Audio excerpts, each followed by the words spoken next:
Antara paparan menarik hari ini, tambahan RM50 juta peluas program rahmah ke setiap dud. Azmin bukan pengkhianat. Bersatu pecat seorang ahli, gantung dua lagi. Adik Nik Aziz fitnah Mama Amar.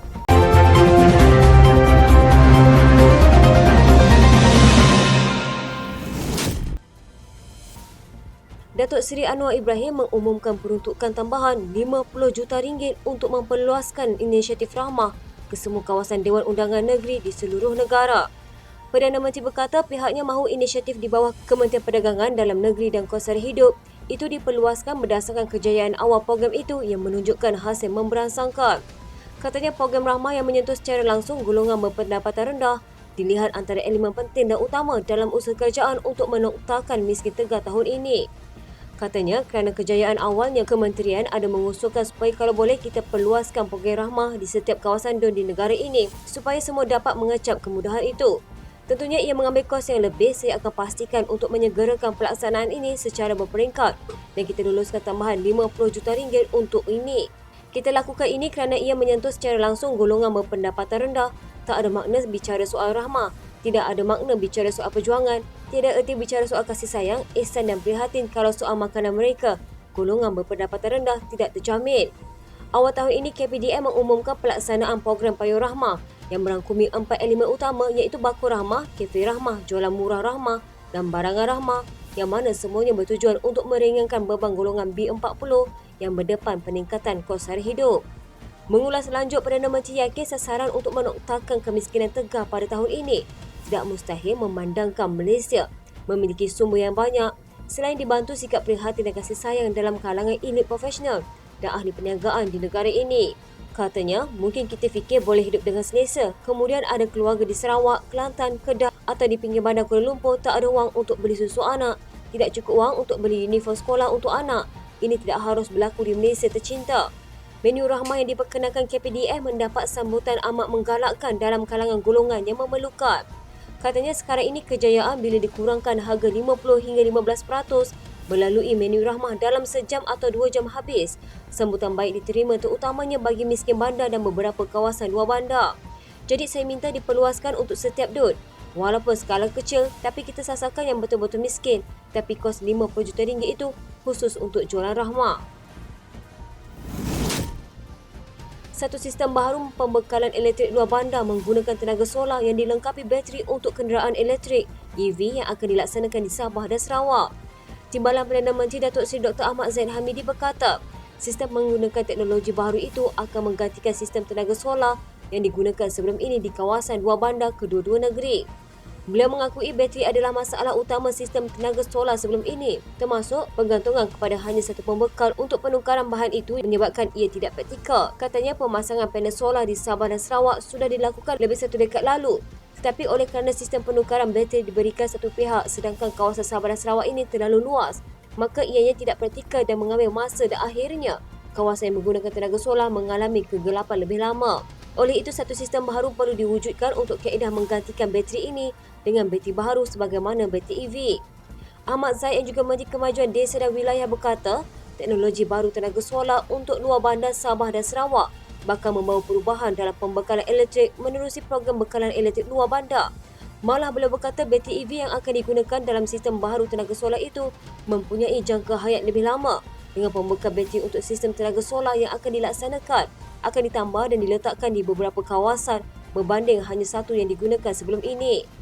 Mengenai pembangunan koperasi belia, Ahmad Zaid berkata, kerajaan menggalakkan golongan muda berkecimpung dalam bidang keusahawanan termasuk melalui kos koperasi bagi menjana pekerjaan dan pendapatan. Katanya pembabit mereka bukan setakat diperlukan dalam negara, malah boleh dikembangkan ke peringkat serantau dan antarabangsa sejajar perkembangan semasa aktiviti koperasi.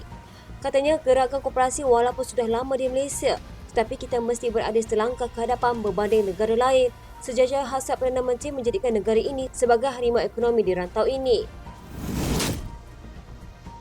Kementerian Kesihatan menyasarkan pemasangan 111 unit peranti defibrilator luaran automatik AED di seluruh negara sehingga akhir tahun ini bagi membantu mangsa serangan jantung.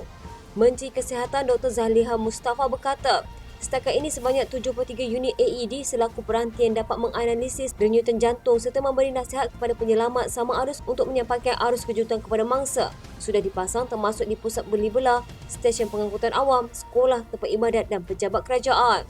Beliau berkata projek komuniti AED ini dilancarkan St. John Ambulance Malaysia pada 2019 dan pemasangan peranti bermula 2020 untuk membantu pesakit jantung mendapatkan rawatan awal sebelum dibawa ke hospital. Katanya sehingga Julai ini sebanyak 73 unit AED ditempatkan di Lembah Kelang dan pada masa sama kita meletakkan pembantu perubatan bersama SJAM. Mengulas selanjut, Dr. Zaliha berkata sebanyak 20 lokasi PRPA hotspot ditempatkan di seluruh negara setakat ini yang dikendalikan SJAM. Katanya perkhidmatan ini diperkenalkan bagi membantu mangsa kecemasan, termasuk kes kemalangan untuk mengurangkan masa tindak balas perkhidmatan ambulans. Purata masa tindak balas dengan pelaksanaan PRPA hotspot ini adalah 15 minit sekitar radius 10 hingga 15 km. Justru kita harap usaha ini akan diteruskan secara berperingkat di lokasi lain bagi memastikan kualiti perkhidmatan dan masa tindak balas cepat sampai. SJAM berusaha memperoleh ambulans, peranti dan peralatan perubatan baru. Calon Perikatan Nasional Hulu Kelang Muhammad Azmin Ali berkata dirinya bukan seorang pengkhianat. Sebaliknya, kata Azmin, pengkhianat sebenar ialah orang yang berjanji untuk menurunkan harga petrol tetapi tidak melakukannya. Walaupun dia tidak menyebut nama, difahamkan Azmin merujuk pada Perdana Menteri Datuk Seri Anwar Ibrahim. Katanya yang mana saya khianat, yang mana saya lari. Yang lari itu yang lari dari Pematang Pauh pergi bertanding di Port Reserve. Saya bukan pengkhianat bila saya tak sokong dia. Dia kata saya pengkhianat. Yang pengkhianat itu janji nak turun harga minyak, tak buat. Dia nak lawan kleptokrat tapi akhirnya jadi nombor 2. Ini bukan kali pertama Azmin tampil mempertahankan dirinya yang dilabel pengkhianat itu. Pada masa lalu, Azmin pernah mengungkit langkah kajang yang didakwa bertujuan mencatur Anwar sebagai Menteri Besar Selangor pada 2014 dan langkah Port Dickson untuk mencapai cita-cita Presiden PKR itu menjadi Perdana Menteri. Azmin sering dikelar pengkhianat oleh penyokong PH kerana peranannya dalam langkah syaratan menyebabkan kerajaan PH tumbang pada 2020. Ketika itu, keputusan bersatu dan 10 ahli Parlimen PKR yang diketuai Azmin berpaling tadah daripada PH pada Februari 2020 menunturkan pentadbiran PH dan membuka jalan untuk Muhyiddin Yassin menjadi Perdana Menteri. Bersatu telah mengambil tindakan segera untuk memecat seorang ahlinya dan menggantung 2 lagi selama 3 tahun kerana mereka didapati mensabotase kempen PN pada pilihan raya negeri.